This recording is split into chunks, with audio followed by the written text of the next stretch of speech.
The news spread quickly. Within hours, every being on the research vessel knew what had happened. The human had caught a bullet with his bare hand. It should have been impossible, but they had all seen the data. They had all watched the recordings. It was real. Oren locked himself in his laboratory. He did not come out for 2 days. His assistants brought him food and reports, but they were not allowed inside. Strange sounds came from behind the door. Machines running, voices talking, arguments. Tay was kept in his room. But things were different now. The guards who brought his food did not look at him the same way. Before, they had ignored him. He was just another test subject. Not important. Not interesting. Now they watched him carefully. They kept their distance.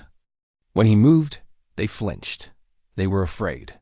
On the 3rd day, Bora came to visit. The small being walked into Tay's room with a nervous energy. Its lighter gray skin seemed almost pale. Its dark eyes were wide with excitement. "Everyone is talking about you," Bora said. "The whole ship. The whole fleet. They sent messages to other research vessels. They sent messages to the home planet. Everyone wants to know about the human who caught the bullet." Tay sat on his metal table. He felt tired. The past few days had been strange and confusing. "What are they saying?" he asked. "They are scared," Bora said, "but also curious. Oren has been studying the data from your test. He cannot explain it. His equations do not work. His models are broken." "I told him what it was," Tay said. "Adrenaline. Humans have it. It helps us survive." Bora shook its head. "No, you do not understand. Oren knows about your adrenaline. He studied your body chemistry. He saw the hormone levels in your blood. That is not the problem." "Then what is the problem?" "The problem is that adrenaline should not let you do what you did." Oren calculated everything. He looked at how fast the hormone works. He looked at how quickly your nerves send signals. He looked at how fast your muscles can move. Even with all of those things working together, you should not have been able to catch that projectile. Tay frowned. "But I did catch it." "Yes," Bora said. "You did. And Oren cannot explain how. That is what scares him." Bora sat down next to Tay. Its voice became quieter. "We have studied thousands of species," Bora said. "We understand biology very well. We can predict what bodies can do. We can calculate their limits. But you broke those limits. You did something that our science says is impossible." "Maybe your science is wrong," Tay said. Bora was quiet for a moment. Then it made a sound that might have been a laugh. "Maybe," it said. "Or maybe humans are something new. Something we have never seen before." The door opened. Oren walked in. He looked different, tired. His white coat was wrinkled. His movements were slower than before, but his eyes were sharp and focused. "Leave us," he said to Bora. Bora stood up quickly. It walked to the door without looking back. The door closed behind it. Oren stood in front of Tay. For a long moment, neither of them spoke. "I have studied my data for 3 days," Oren finally said. "I have run every calculation. I have checked every instrument. Everything is correct. The data is real." "I know," Tay said. "But it should not be real," Oren continued. "What you did breaks the rules of physics, or at least the physics we understand." Oren began to walk back and forth across the room. His hands moved as he talked. He seemed nervous, uncertain. "For 1,000 years, we have been the most advanced species in this region of space. We discovered faster than light travel. We built great ships. We conquered many worlds. We believed we understood everything about how life works." He stopped walking. He looked at Tay. "Then we found your species, young, primitive by our standards. living on a small wet planet at the edge of explored space. We expected nothing special from you. We expected to study you, record our findings, and move on. But you caught a bullet, Oren said. And now everything we thought we knew is wrong. Tay stood up. He was taller than Oren. The alien had to look up at him. Let me ask you something, Tay said.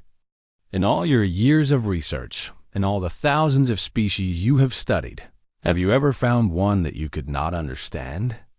Oren was quiet. Have you ever found a species that surprised you? Still quiet. Have you ever been afraid of something you put in a cage? Oren's dark eyes flickered. Just for a moment. Then he looked away. No, he admitted. Never, until now. Tay nodded slowly. My people have a saying. We say that when you push a human into a corner, that is when they become most dangerous. We do not give up. We do not accept defeat. We find ways to win that should not be possible. That is concerning, Oren said. Yes, Tay said.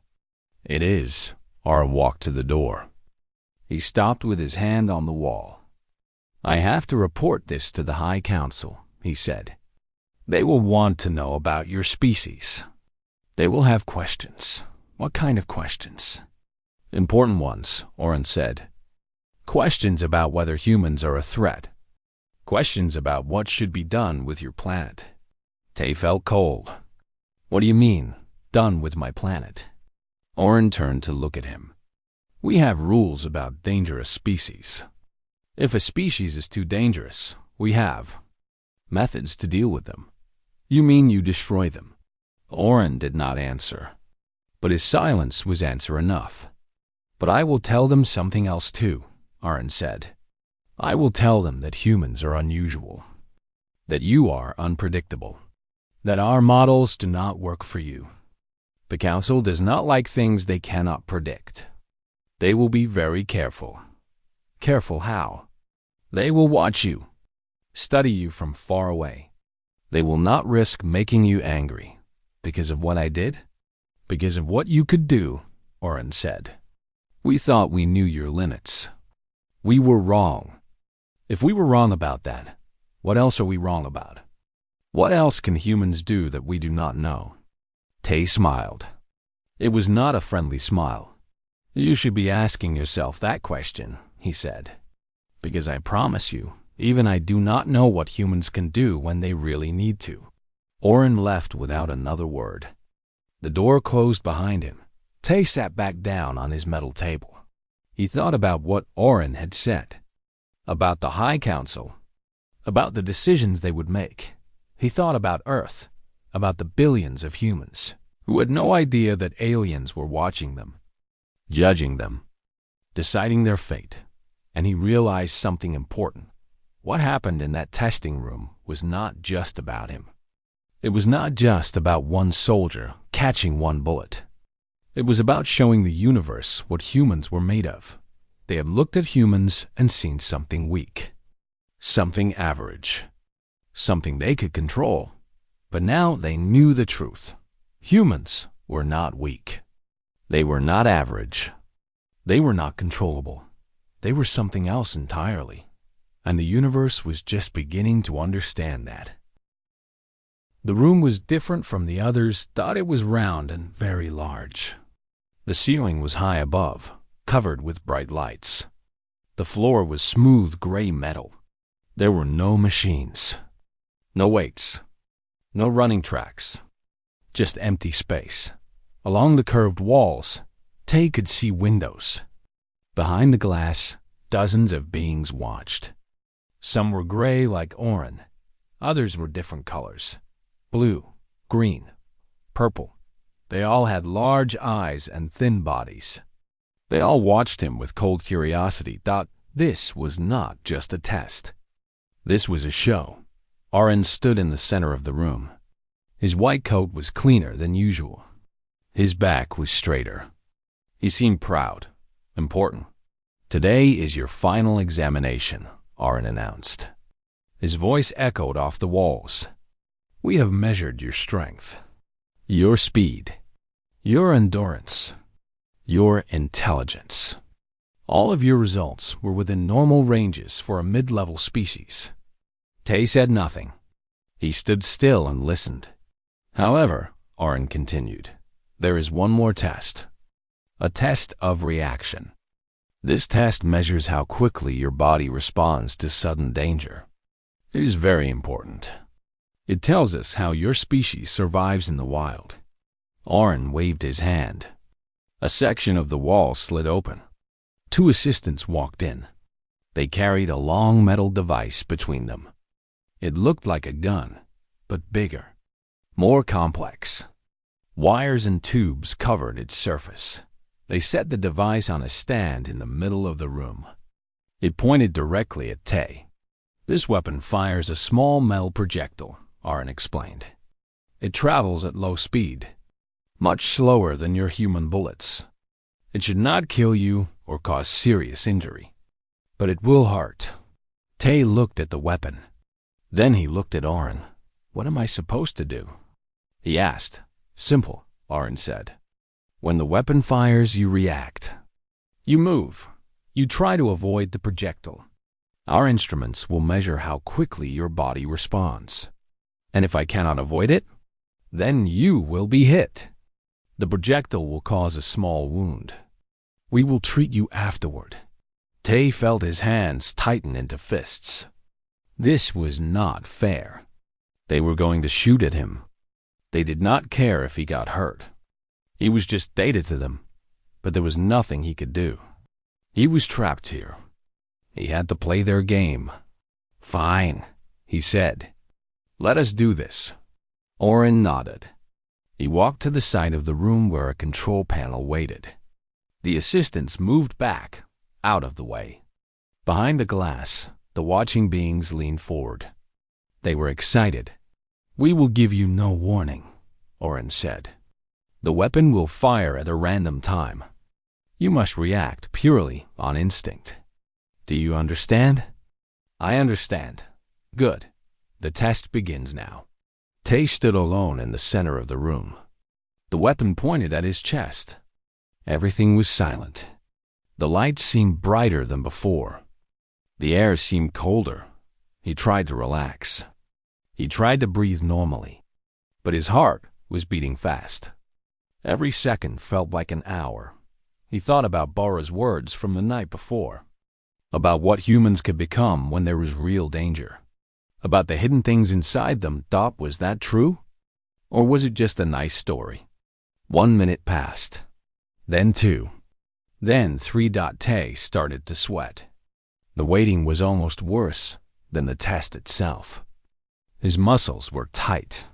His eyes were fixed on the weapon. He watched for any movement, any sign. 4 minutes. 5 minutes. Then it happened. There was a sound. A loud click. The weapon moved slightly. A flash of light. And then something strange happened to Tay. Time slowed down. He could see the projectile. A small silver ball, about the size of a marble. It flew through the air toward him. But it moved slowly. So slowly. Like it was floating through water. His mind became very clear, very focused. He could feel his heart beating. Each beat was loud and slow. Boom, boom. He could feel the blood moving through his body.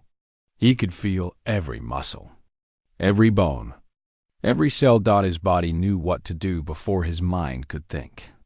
His right hand moved up, fast, faster than he had ever moved before. His fingers opened. His palm faced the projectile. And then his hand closed. Time returned to normal. Tay stood in the same spot. His arm was raised in front of him. His hand was closed in a fist. The room was completely silent. Behind the glass, the watching beings sat frozen. Their large eyes were wide with shock. Some had their mouths open. Oren stared at Tay. His device was making strange sounds. Beeping, clicking, warning tones. What? Oren started to say, but he could not finish the sentence. Tay looked at his own hand. He did not understand what had just happened. He felt strange, light, like he was floating.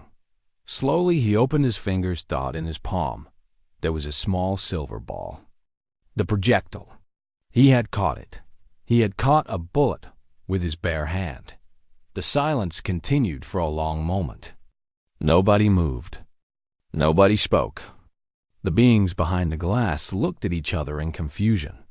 Then one of the assistants dropped its device. The sound echoed through the room. That seemed to break the spell. Everyone started talking at once. The beings behind the glass pointed and shouted. Oren's assistants ran to their instruments.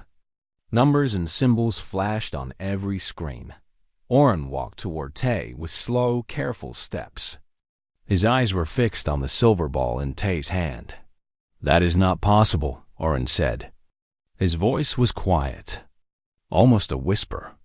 "The calculations, the physics, that is not possible." Tay looked at the ball. Then he looked at Oren. "What are your numbers saying now?" Tay asked. Oren did not answer right away. He checked his device. He pressed buttons. He read the data again and again. "The projectile was traveling at 47 meters per second, Oren said slowly. "For you to catch it, your reaction time would need to be. He stopped. He checked the numbers again. "No," he said. "This must be wrong. The instruments must be broken. No living creature has ever shown reaction speed like this. It is beyond anything we have recorded." Tay smiled. It was a small smile, tired but proud. "Maybe your instruments are not broken," he said. "Maybe you just never met a human who was afraid for his life." Oren looked up at him. For the first time since they met, Tay saw something new in those dark eyes. Not curiosity, not boredom. Fear. Oren was afraid of him. "Back on my planet," Tay continued, "we have a word for this. We call it adrenaline. When we are in danger, our bodies change. We become faster, stronger, sharper. It has saved us for thousands of years." Oren stepped back. He held his device like it was a shield. This changes everything," he said. "The data is incomplete. We need more tests. We need to understand how this works." But Tay shook his head. "No more tests," he said. He dropped a silver ball on the ground. It rolled away across the smooth floor. "You wanted to see what humans can do. Now you have seen it. That is all you are getting from me." For a long moment, Oren and Tay stared at each other. Human and alien. Test subject and scientist. Then Oren turned and walked away. He did not look back. His assistants followed him quickly. The doors closed behind them. Tay was alone in the room again. But this time, something was different. The beings behind the glass were not watching him like he was a boring test subject anymore. They were watching him like he was dangerous, and maybe, Tay thought, that was exactly what he was. The message reached every corner of the Velen Empire within days. It traveled through space on waves of light. It passed from ship to ship, planet to planet, colony to colony. Scientists read it in their laboratories. Soldiers read it in their bases. Leaders read it in their great halls. The message was simple. It contained a video file and a report. The video showed a human catching a bullet with his bare hand. The report contained the data, the calculations, the analysis. And the conclusion. Humans are not what we expected. Exercise extreme caution. On the Velen homeworld, the High Council met in their great chamber. It was a massive room with walls of smooth white stone. 12 seats surrounded a central platform. Each seat held a leader of the Empire. They watched the video in silence. When it ended, the silence continued. None of them knew what to say. Finally, the oldest member spoke. His name was Kareen, and he had led the council for 200 years. "Is this authentic?" he asked. "Yes," said another member. We have verified the data. It is real. And Oren's report? His analysis? Also verified. The human should not have been able to do what he did. Our physics cannot explain it. Corin leaned back in his seat. His old eyes were tired and troubled. What do we know about this species? He asked. Another member brought up files on a floating screen. Images appeared. Pictures of Earth. Pictures of humans. Cities. Vehicles. Weapons. They call themselves humans, the member said. They evolved on a small planet called Earth. Their civilization is young, only about 10,000 years old. They developed space travel recently.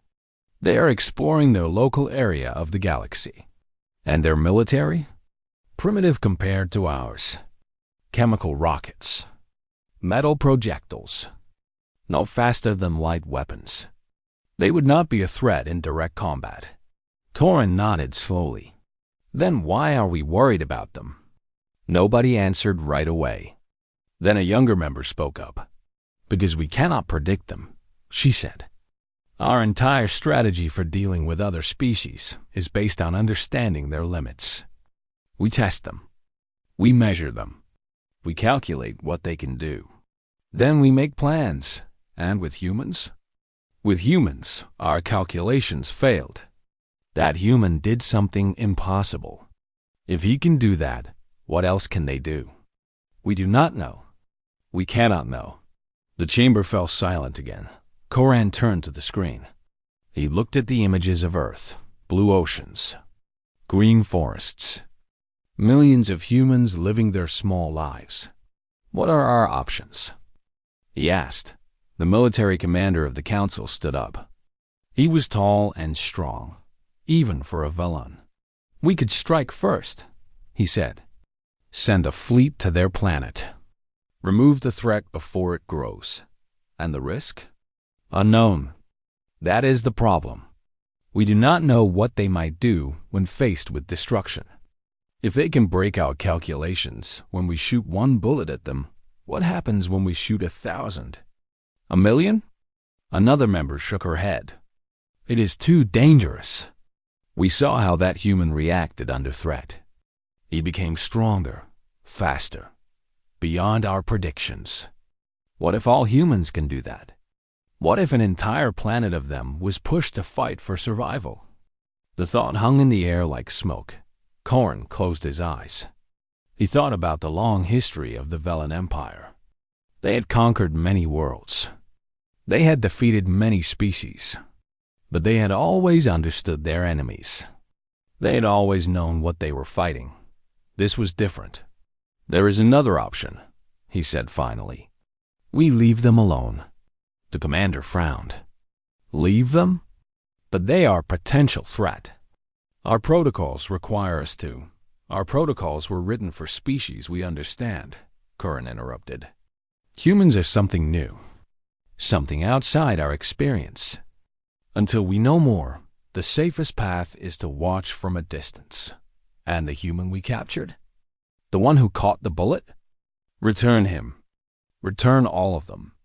Let them go back to their planet. The chamber buzzed with whispers. Some agreed. Others were unsure. The commander looked angry. This goes against everything we have done for 1,000 years, the commander said. Yes, Corin agreed. It does. But 1,000 years of success does not prepare you for something truly new. Humans are new. We must be careful. He stood up. His old bones complained, but he ignored them.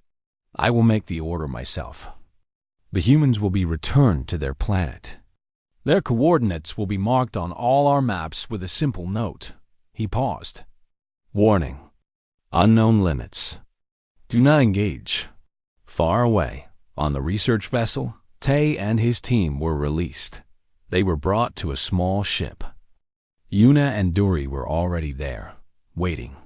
They looked tired and confused, but they were alive. They were safe.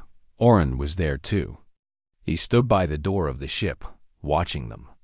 You are being returned to your planet, Oren said. The High Council has made their decision. Tay looked at him. And what decision is that? To leave your species alone. For now? For now? We will watch you, Oren said. From far away.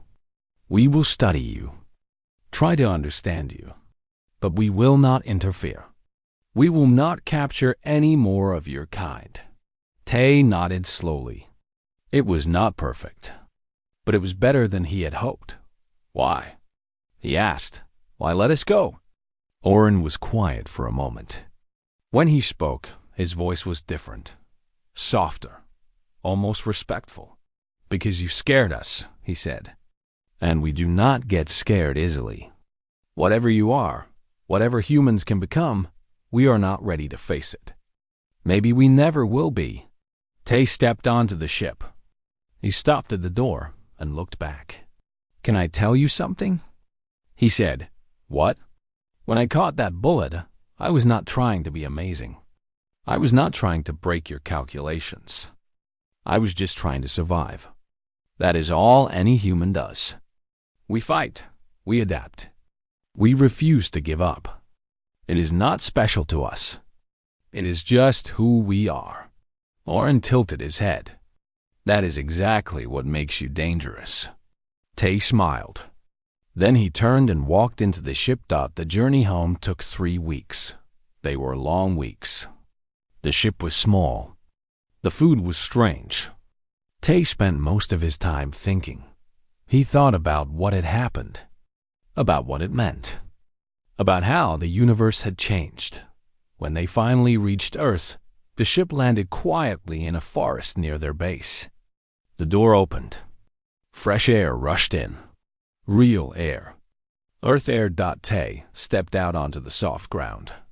He looked up at the blue sky, at the white clouds, at the sun. He was home. Yuna and Duri stood beside him. They were crying. Tay understood. He felt like crying too. What do we tell people? Yuna asked. About what happened? Tay thought about this for a long moment. The truth, he said finally. We tell them the truth. We tell them that there are beings out there in the universe. Powerful beings who thought they understood everything. And we tell them that those beings looked at humanity and decided not to fight us. Will anyone believe us? Maybe not. But it does not matter. What matters is that we know. We know what we are capable of. And now they know too. Duri looked up at the sky. Somewhere out there, among the distant stars, alien beings were watching. What happens now? He asked. Tay put his hands in his pockets. He took a deep breath of clean earth air. Now we keep doing what humans have always done, he said. We survive. We grow. We reach for the stars. And if anyone out there ever tests us again, he smiled, we show them what we can really do. High above Earth, invisible among the stars, a Velen observation ship drifted silently. Its crew watched the blue planet below. They recorded everything. They measured everything. But they kept their distance. They had learned their lesson. Some things were better left alone. The night was quiet on planet Kira 7. Too quiet. Corporal Park Tay walked slowly through the dark forest. His boots made soft sounds on the wet ground. Behind him, 2 other soldiers followed. Private Kim Yuna kept her eyes on the trees. Sergeant Lee Duri checked his weapon for the 3rd time. They were part of Earth's first deep space exploration team. Kira 7 was supposed to be empty. No life, no danger. Just rocks and plants. That is what the reports said. The reports were wrong. Tay stopped walking. He raised his hand. The signal meant silence. Yuna and Duri froze behind him. Did you hear that? Tay whispered. Hear what? Duri asked. Tay did not answer. He listened. There was a sound. A soft hum. Like electricity moving through wires. It came from above. He looked up. The sky split open with white light. Tay covered his eyes with his arm. The light was too bright. Too strong. He heard Yuna scream. He heard Dury shout orders, but the words made no sense. Everything was noise and brightness. Then something hit him. Not a bullet, not a fist. It was like the air itself pushed him down. He fell to his knees. His body felt heavy. His arms would not move. His legs would not work. He tried to speak. No words came out. The last thing he saw was a shape moving through the light. Tall, thin, gray. Then everything went black. When Tay opened his eyes, he was not in the forest anymore. He was lying on a cold metal table. The ceiling above him was white and smooth. There were no windows, no doors that he could see, just white walls and bright lights. He tried to sit up. His body hurt. Every muscle felt tired. But he pushed through the pain. He needed to understand where he was.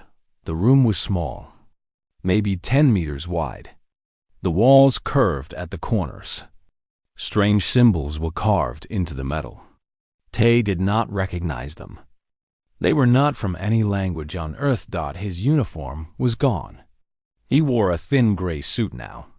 It felt cold against his skin. "Hello?" he called out. His voice echoed off the walls. No answer. He stood up slowly. His legs were weak, but they held him. He walked to the nearest wall and touched it. The metal was smooth and cold. He knocked on it. Solid. No hollow sound. Then he heard footsteps. They came from somewhere behind the wall. Soft steps. Many of them. Getting closer, a section of the wall slid open. Light poured in from outside. Tay stepped back and raised his fists. 3 figures walked into the room. They were not human. Each one stood about 2 meters tall. Their skin was gray and smooth, like wet stone. Their heads were large and round. Their eyes were black and wide, like deep pools of ink. They had no noses, just 2 small holes where noses should be. Their mouths were thin lines that did not move when they looked at him. They wore long white coats.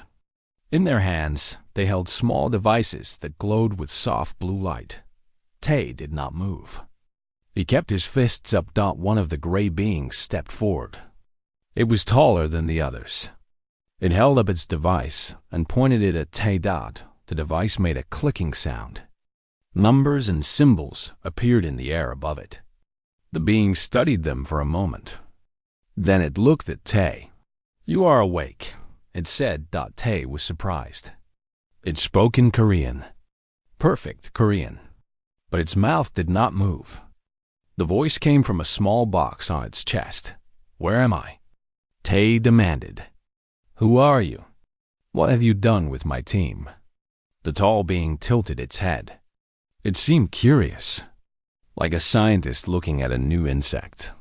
"You are on our research vessel," it said. "My name is Oren. I am the lead researcher here. Your companions are safe. They are in separate rooms. We have many questions about your species." "My species?" Tay said. "We are humans." "From Earth?" "Yes," Oren said. "We know. That is why we took you." The 2 other beings walked around Tay. They pointed their devices at him from different angles. More numbers appeared in the air. They made notes on glowing screens.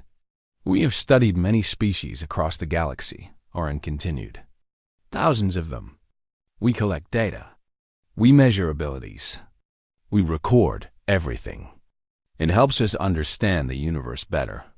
Tay lowered his fist slightly. "You study aliens?" "We study all life," Oren said. "And now we will study you. Humans are new to us. Your planet was only discovered recently. We know very little about your kind. So, I am a test subject," Tay said. His voice was cold. "Yes," Oren said simply. It did not seem to understand why Tay was upset. "You should feel honored. Very few species are chosen for our research program. And if I refuse?" Oren tilted its head again. "Refuse? That is not an option. The tests will happen. Your cooperation will make them easier. But they will happen either way. Tay felt anger rise in his chest. He was a soldier. He had fought in battles. He had faced death many times. But this was different. He was trapped, alone, surrounded by creatures he did not understand. He took a deep breath. He needed to stay calm. He needed to think, what kind of tests? He asked. Many kinds, Oren said. We will measure your strength, your speed, your endurance, your intelligence. We will learn everything about what humans can do. The other two beings finished their scans. They walked back to Oren and showed him their data. Oren looked at the numbers and nodded slowly.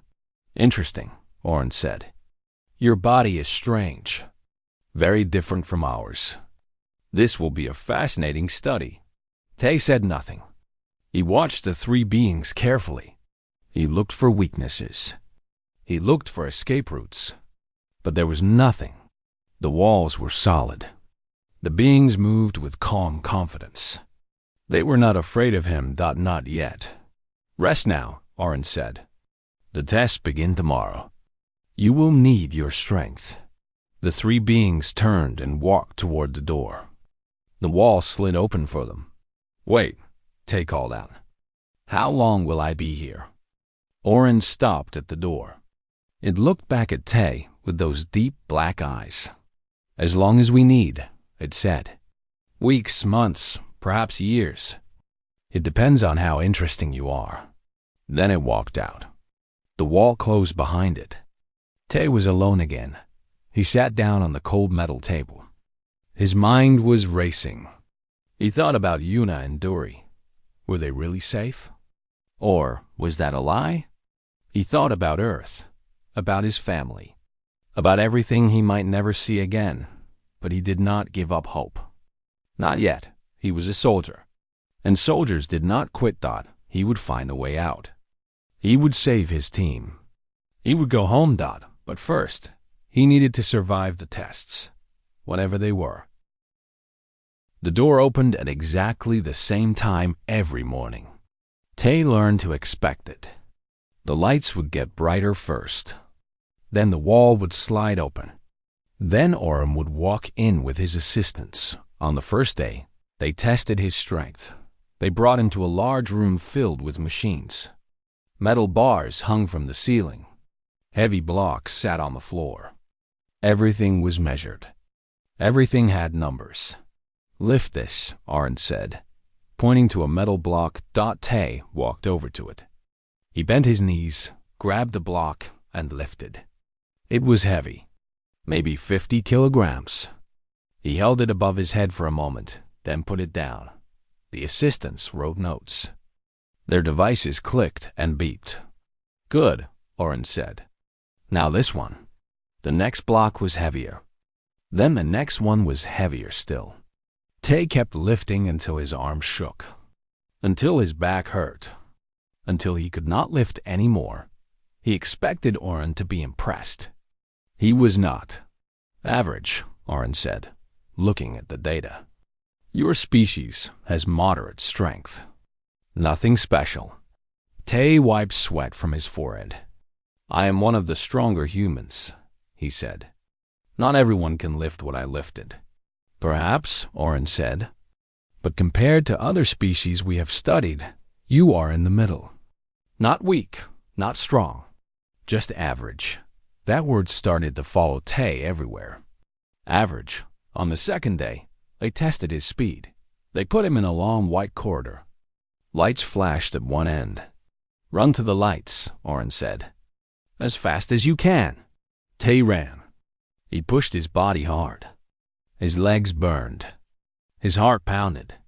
He reached the lights in what felt like seconds. The assistants checked their devices. Average, Oren said again. On the third day, they tested his endurance. They made him run on a moving floor for hours. They made him hold his arms out until he could not hold them anymore. They made him stay awake for 2 days straight. Tay pushed through all of it. He did not complain. He did not beg for rest. He was a soldier. He had trained for hard things, but every time, the result was the same. Average, Oren would say. Interesting, but average. By the end of the first week, Tay started to feel something he had not felt in years. Doubt. Was he really just average? Was that all humans were? Nothing special? He thought about Earth, about all the stories of human greatness, the wars they had won, the mountains they had climbed, the diseases they had beaten. Humans had always believed they were special, but maybe they were wrong. One night, Tay could not sleep. He lay on his metal table and stared at the ceiling. The lights were dim now.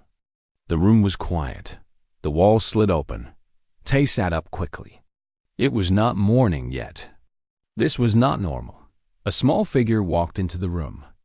It was one of Oren's assistants. But this one was smaller than the others. Younger, maybe. Its gray skin was lighter. Its eyes were less dark. It carried a small tray with food on it. "You did not eat your meal today," it said. Its voice was softer than Oren's. Tay looked at the tray. The food was strange. Small cubes of something that looked like gray bread. A cup of clear liquid. "I was not hungry," Tay said. The assistant put the tray on the table. It stood there for a moment, looking at Tay with curious eyes. "My name is Bora," it said. Tay blinked. "Bora? That is a human name." "I know," Bora said. "I chose it. I study human languages. Your planet has many beautiful words. I like this one." Tay was surprised. None of the other beings had shown any interest in him as a person. They only cared about his data. "Why are you here?" he asked. "I wanted to talk to you," Bora said. "I have questions." "Questions about what?" "About your species. About why you are different." Tay laughed bitterly. "Different? Your boss says I am average. Nothing special." Bora tilted its head. Oren sees only numbers. He measures what can be measured. But there are things that cannot be measured. Like what? Bora sat down on the edge of the table. This surprised Tay even more. The other beings always kept their distance. They treated him like an object. But Bora sat next to him like they were friends. "I have studied many species," Bora said. "I have read their histories. I have learned their stories. Most species are simple. They evolve slowly. They become strong or fast or smart. But they stay the same for thousands of years. And humans? Humans are strange," Bora said.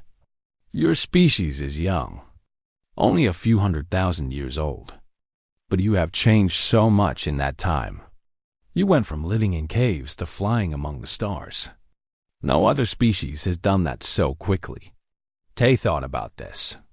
It was true. Human history moved fast. Every generation brought new discoveries, new inventions, new ideas. "Oren does not care about history," Bora continued. "He only cares about what your body can do right now. But I think there is something more. Something hidden inside you." "What do you mean?" Bora leaned closer. Its dark eyes seemed to glow in the dim light. "Most species have limits," it said. "Their bodies can only do so much. When they face danger, they run away or they die. But humans are different. I have read stories about your kind. Stories about mothers lifting heavy machines to save their children. Stories about soldiers fighting for days without sleep. Stories about people surviving things that should have killed them." Tay nodded slowly. He knew those stories too. "Oren tests you when you are calm," Bora said. "When there is no danger. When you have no reason to push yourself. But what would happen if there was real danger? What would happen if your life depended on it?" Tay did not answer. He was not sure. "I think," Bora said, standing up, "that the most interesting thing about humans is not what you can do. It is what you can become. Then Bora walked to the door. The wall slid open.